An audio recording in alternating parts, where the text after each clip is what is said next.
Dans cette courte vidéo, je vais parler du soja. Il y a beaucoup de confusion.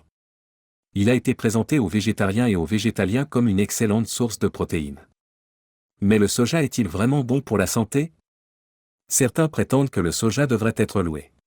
Ils affirment que le soja pourrait aider à maîtriser les bouffées de chaleur, réduire le risque d'ostéoporose et protéger contre les cancers du sein et de la prostate.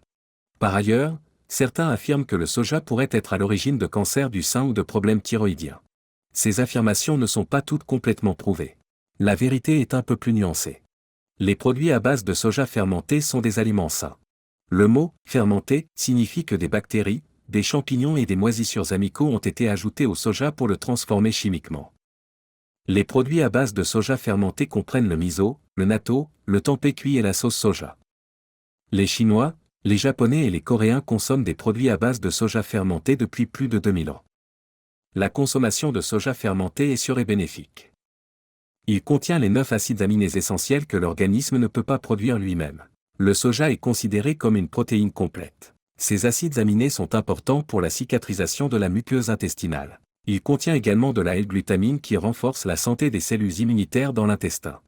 Le soja fermenté lasti contient des polyphénols biodisponibles qui sont des antioxydants puissants provenant uniquement de sources végétales fermentées. Ces polyphénols facilitent la digestion et l'absorption des produits à base de soja fermenté. La controverse autour du soja provient des produits de soja non fermentés. Les produits de soja non fermentés comprennent le tofu, les galettes de soja, le lait de soja, les edamame bouillis et le fromage de soja. Tous les produits à base de soja contiennent des isoflavones, un estrogène végétal. Les isoflavones peuvent interagir avec les estrogènes humains de manière imprévisible. Le processus de fermentation fait muter ces isoflavones. Mais avec les produits de soja non fermentés, ces isoflavones peuvent affecter les niveaux d'estrogène chez les adultes. Certaines études suggèrent que les isoflavones pourraient affecter la fertilité des femmes, déclencher une puberté précoce chez les enfants et affecter le développement du fœtus et de l'enfant.